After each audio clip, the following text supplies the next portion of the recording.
Perancis melumat Swedia. Apakah Les Bleus akan mengukir sejarah dengan gelar Piala Dunia ketiga? Dua raksasa Eropa tumbang. Assalamualaikum warahmatullahi wabarakatuh.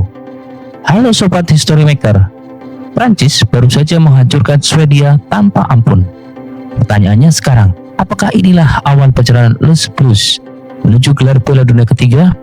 Kalau itu terjadi, Perancis akan mencatat sejarah luar biasa karena 3 gelarnya selalu diawali dengan perjalanan menuju partai final.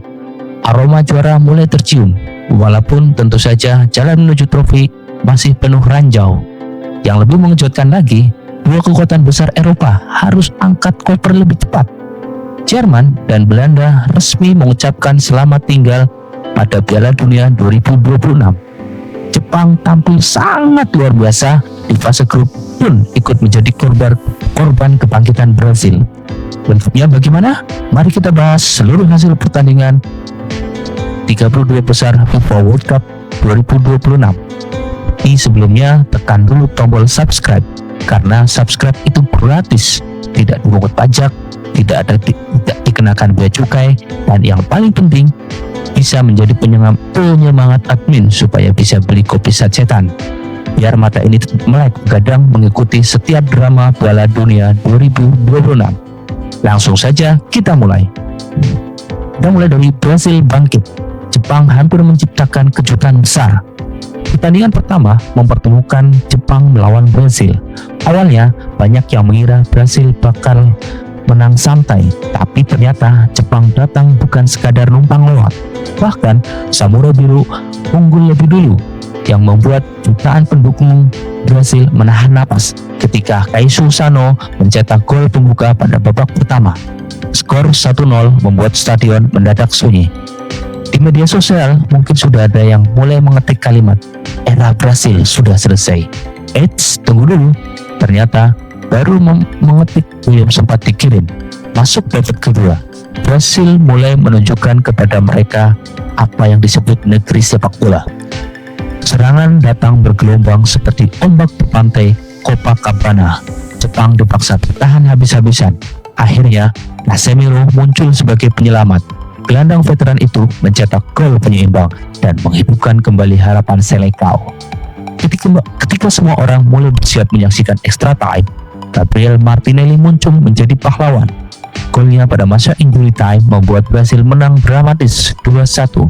Samurai Biru harus pulang dengan kepala tegap, sementara Brasil melangkah ke babak 16 besar dan sudah ditunggu oleh Norwegia. Jerman tumbang. Paraguay membuat Der Panzer kehabisan bensin. Kalau pertandingan Brasil penuh drama, maka duel Jerman melawan Paraguay penuh ketegangan. Paraguay bermain disiplin sejak menit pertama. Julio Enciso membawa Paraguay unggul menjelang turun minum. Jerman mencoba bangkit. Kai Havertz akhirnya menyamakan kedudukan melalui sundulan cantik. Skor 1-1 bertahan sampai extra time selesai. Drama sesungguhnya dimulai. Adu penalti atau adu tos-tosan. Biasanya Jerman identik dengan mental baja saat penalti, tapi kali ini baja itu seperti berubah menjadi kaleng biskuit. Kai Havertz gagal, Nick Woltemade gagal, Jonathan Tah juga gagal. Paraguay akhirnya menang adu penalti 4-3. Der Panzer resmi tersingkir. Sementara Paraguay melaju ke babak 16 besar untuk menghadapi Prancis. Belanda ikut menyusul Maroko. Maroko membuat Orange memudar. Belanda sebenarnya hampir saja lolos. Gol Cody Gakpo pada menit 72 membuat pendukung Orange mulai tersenyum. Mungkin sebagian sudah membuka aplikasi hotel untuk memesan kamar menuju babak berikutnya. Sayangnya, sepak bola selalu punya naskah yang sulit ditebak. Menit 91, Issa Diop menyundul bola masuk ke gawang Belanda. Skor berubah menjadi 1-1. Extra time tidak menghasilkan gol. Lagi-lagi adu penalti menjadi hakim terakhir. Belanda kehilangan 3 penendang. Maroko juga gugup karena 2 pemainnya gagal. Namun, Ismail Saibari menjadi penentu kemenangan. Maroko menang 3-2. Belanda resmi pulang. Maroko melaju dan akan menghadapi sang tuan rumah Kanada. Prancis mulai menebar ancaman. Swedia sebenarnya datang dengan rasa percaya diri tinggi. Namun mereka lupa, di depan berdiri Kylian Mbappe. Kapten Prancis itu mencetak 2 gol, Bradley Barcola menambah 1 gol lagi, dan Michael Olise menyumbang 2 assist. Hasil akhirnya Prancis menang telak 3-0. Plus kini akan menghadapi Paraguay. Secara sejarah, Prancis selalu unggul atas Paraguay di Piala Dunia. Tahun 1958 menang 7-3, tahun 1998 menang 7-3, tahun 1998 menang 1-0. Apakah sejarah kembali berpihak pada Prancis? Kita tunggu hasilnya nanti. Norwegia siap menantang Brazil. Norwegia berhasil mengalahkan Pantai Gading 2-1. Anthony Rusa membuka keunggulan. Amad Diallo sempat menyamakan skor, namun sang bomber bertajam yang kini bermain di Manchester City kembali menunjukkan naluri predatornya. Gol menit 86 memastikan kemenangan The Vikings. Sekarang tantangan sesungguhnya menanti Brazil. Duel Haaland melawan lini belakang Brazil jelas menjadi satu pertandingan yang paling menarik di babak 16 besar. Meksiko mengulang sejarah. Bermain di Stadion Azteca membuat Meksiko tampil penuh percaya diri. Raul Jimenez menjadi bintang kemenangan. 2 gol tanpa balas ke gawang Ekuador membawa El Tri lolos ke babak 16 besar. Pertahanan mereka sampul disiplin, serangan balik mereka tajam, dan kini Meksiko tinggal menunggu pemenang antara Inggris melawan Republik Demokratik Kongo. Nah, untuk selanjutnya pertandingan sisa babak 32 besar. Sekarang saatnya kita prediksi. Tenang, prediksinya akan tetap berdasarkan performa tim sepanjang babak kualifikasi, ranking FIFA, kualitas skuad, statistik pertandingan terakhir, serta kekuatan pemain yang dimiliki masing-masing klub. Kalau meleset, ya namanya juga prediksi. Kalau selalu benar, namanya cenayang. Kita mulai dari pertandingan Inggris melawan Republik Demokratik Kongo. Saat di atas kertas, Inggris jelas lebih diunggulkan. Skuad The Three Lions dipenuhi pemain kelas dunia dengan kedalaman tim yang luar biasa. Namun Republik Demokratik Kongo terkenal memiliki fisik kuat dan transisi menyerang yang kalau Inggris lengah sedikit aja bisa jadi serangan balik mematikan. Prediksi skor History Maker, Inggris menang 3-1. Belgia versus Senegal, ini salah satu pertandingan paling sulit diprediksi. Belgia punya pengalaman, Senegal punya kecepatan fisik. Kalau Belgia bermain lambat, Senegal bisa menghukum kapan saja.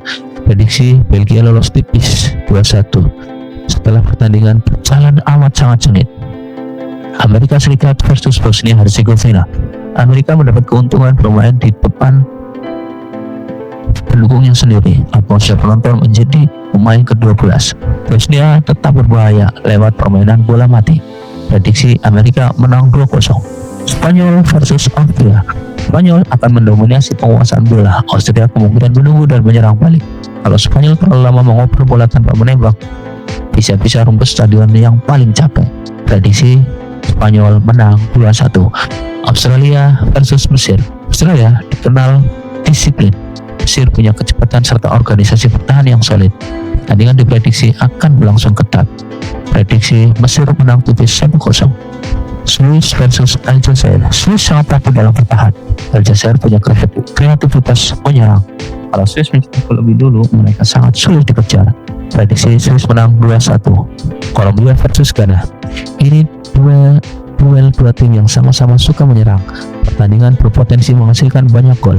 Luis Diaz kemungkinan menjadi pembeda. Prediksi Kolombia menang 3-0. Argentina versus Cape Verde. Di atas kertas ini merupakan pertandingan dengan selisih kualitas yang paling jauh. Namun justru laga seperti inilah yang kadang membuat tim unggulan terlena. Kalau Argentina bermain serius sejak awal, peluang lolos akan sangat besar. Lionel Messi akan terus mencetak gol. Prediksi Argentina menang 3-0. 32 besar ini benar-benar menghadirkan banyak kejutan. Jepang tumbang setelah memberi perlawanan yang luar biasa. Jerman dan Belanda resmi tersingkir. Brasil, Prancis, Paraguay, Norwegia, Maroko, dan Meksiko menjadi mengamankan tiket menuju babak 16 besar. Sekarang pertanyaannya untuk Sobat History Maker. Menurut sobat semuanya, siapakah yang paling berpulang menjadi Piala Dunia 2026? Apakah Brasil kembali berjaya? Apakah Prancis akan mengangkat trofi ketiganya? Atau justru akan lahir juara baru yang membuat dunia sepak bola tercengang? Tulis prediksi kalian di kolom komentar. Jangan lupa tekan like, subscribe, dan aktifkan lonceng notifikasi. Dan bagikan video ini kepada teman-teman pecinta sepak bola. Saya pamit undur diri, sampai jumpa di update Piala Dunia 2026 berikutnya.